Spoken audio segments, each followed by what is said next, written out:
샬롬, 하나님과 동행하는 새벽기도회 달라스 임마누엘 교회 권성철 목사입니다. 오늘도 하나님과 동행하며 풍성함을 누리시는 저와 여러분 되시길 주님의 이름으로 축복합니다. 오늘 말씀은 호세아 6장 1절에서 11절까지의 말씀입니다.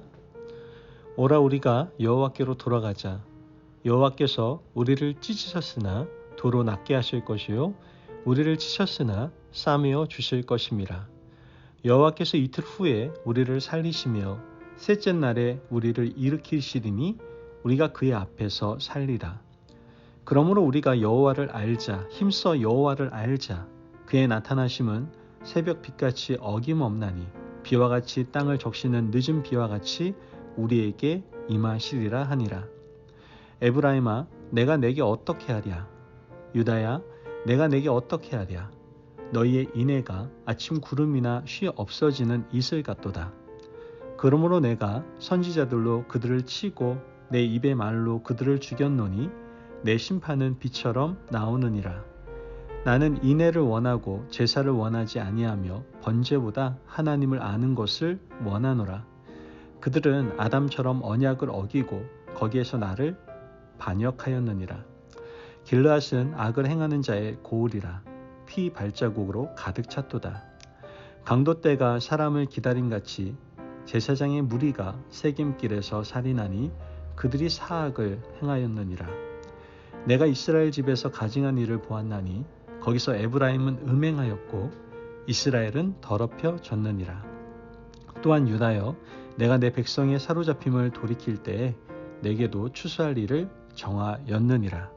아멘. 하나님의 말씀입니다.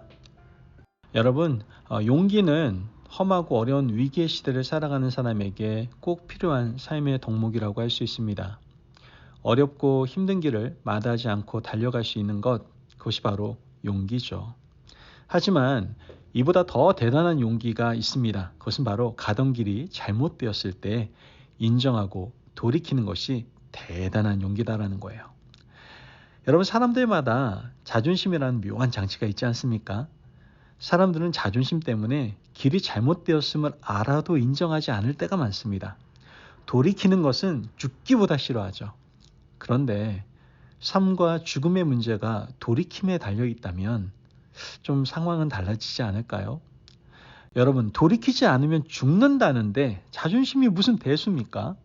그 죽음이 육체의 죽음이 아니라 영혼의 죽음이라고 한다면 더 말할 나위가 없습니다.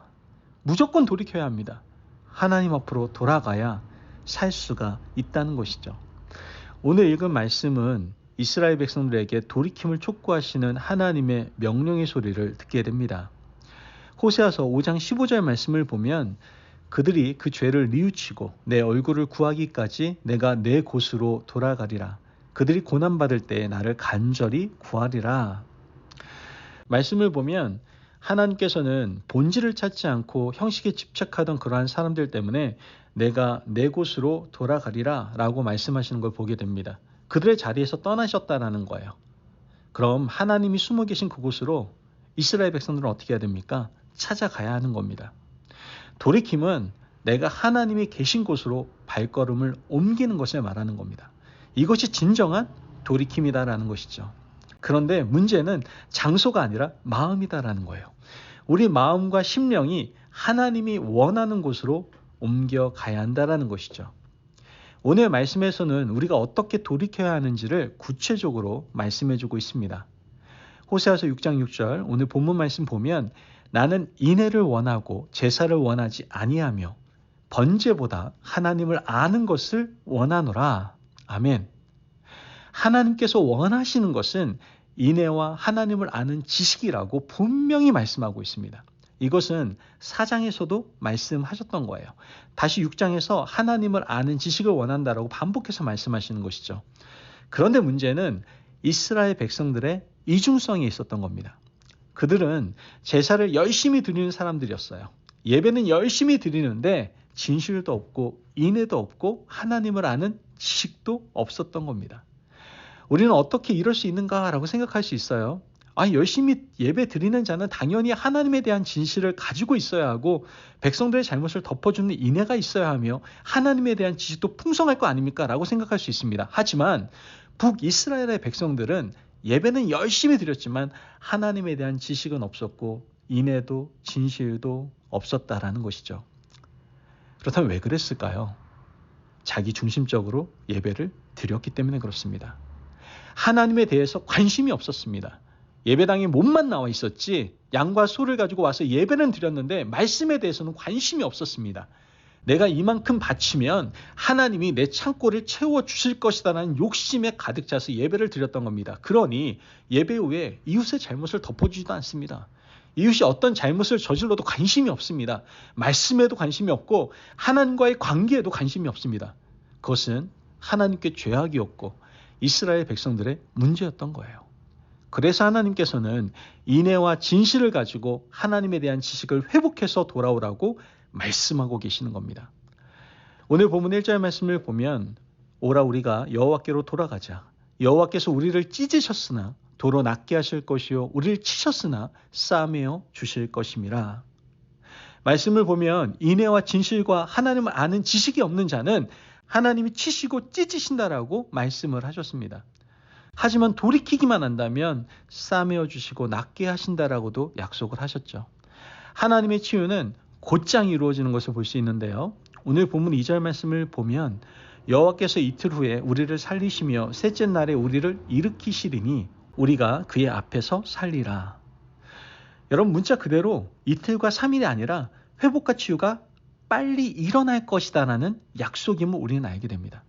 돌이키기만 하면 내가 너희를 회복시키고 살려주겠다라고 말씀하시는 거예요. 내 앞에 돌아와서 진실을 회복하고 인애를 가지고 하나님을 아는 지식을 풍성히 가지면 내가 싸매어주고 고쳐주겠다라고 약속을 하신 겁니다. 그런데 더 중요한 것은 그 다음입니다. 2절 말씀 끝에 보면 뭐라고 얘기합니까? 살리라 라고 말씀하고 있습니다. 이것은 우리가 고침받고 나서 하나님을 떠나서는 안 된다는 경고의 말씀입니다. 우리가 하나님께 치유받고 고침을 받았다면 늘 하나님 앞에서 살아가야 합니다. 우리의 삶 가운데 더한 고통이 따를 수 있습니다. 삶 가운데 갈등이 따를 수도 있죠. 이것이 바로 성도들이 걸어가야 될 성화의 길입니다. 우리가 하나님 앞에서 회복되고 난 후에 매일 성화의 삶을 살아가야 하는데 사실 이 삶이 만만치 않습니다. 이스라엘 백성들이 10가지 재앙을 경험하고 홍해를 건널 때까지만 해도 구름 위를 떠다니는 것 같았을 겁니다. 하지만 그들의 40년 여정은 고단하고 힘든 여정이었습니다. 살아가야 했기 때문이죠. 타는 태양을 마주보며 걸어가야 했고 사막에서 만나와 메추라기만 먹고 살아야 했습니다. 하지만 이 삶 가운데에서 하나님이 그들에게 바라고 원하시는 것이 분명히 있었다는 거예요. 하나님이 그들에게 새벽빛과 늦은 비같이 똑같은 은혜를 일정하게 주신다라는 것을 깨닫기를 원하셨던 겁니다. 3절 말씀을 보면 그러므로 우리가 여호와를 알자. 힘써 여호와를 알자. 그의 나타나심은 새벽빛같이 어김없나니 비와 같이 땅을 적시는 늦은 비와 같이 우리에게 임하시리라 하니라. 아멘. 여러분 하나님 앞에서 성화의 삶을 견디며 살다 보면 새벽빛 같은 하나님을 경험하게 됩니다. 늦은 비같이 우리를 책임지시는 그 하나님을 경험하게 된다는 것이죠. 새벽빛은 매일 경험하는 거예요. 아무리 밤이 깊다 할지라도 찬란한 새벽은 어김없이 다가옵니다. 악이 관영한 세상이라 하더라도 언젠가는 악이 떠나가고 하나님의 빛이 우리 인생을 찬란하게 비추는 것을 경험하게 된다는 것이죠. 그 어둠을 견디지 못하고 도망가 버리면 새벽빛을 경험하지 못하게 됩니다. 늦은 비는 어떻습니까? 매년 경험하는 거예요. 농사 짓는 사람에게 늦은 비는 너무나 중요한 겁니다. 늦은 비가 내려야 농사가 마무리가 되거든요. 1년에 한 번씩 늦은 비가 내릴 때가 되면 농부는 가슴을 졸이며 하늘을 바라봅니다. 올해도 늦은 비가 내려야 농사가 잘 마무리가 될 텐데 라고 염려합니다. 그러나 그 염려를 불식시키고 매년 늦은 비가 때가 되면 하늘에서 내린 거예요. 즉 하나님의 은혜가 임했다라는 것이죠. 여러분 하나님 앞에 살면 매일 새벽빛을 경험하고 매년 늦은 비를 경험하게 됩니다. 이것이 하나님 앞에서 견디며 살아가는 하나님의 자녀에게 주신 축복입니다. 하나님 앞에 살면 이런 귀한 축복이 우리에게 임한다라는 것이죠. 그러므로 여호와께로 돌아갑시다. 돌이키는 것으로 끝나는 것이 아니라, 회복되는 것으로 끝내는 것이 아니라 그 자리에서 믿음으로 나아갑시다. 그러면 하나님께서 우리에게 부어주시는 새벽빛과 늦은 비에 놀라운 하나님의 은혜가 우리의 삶 가운데 임하게 될 줄을 믿습니다. 아멘. 기도하겠습니다.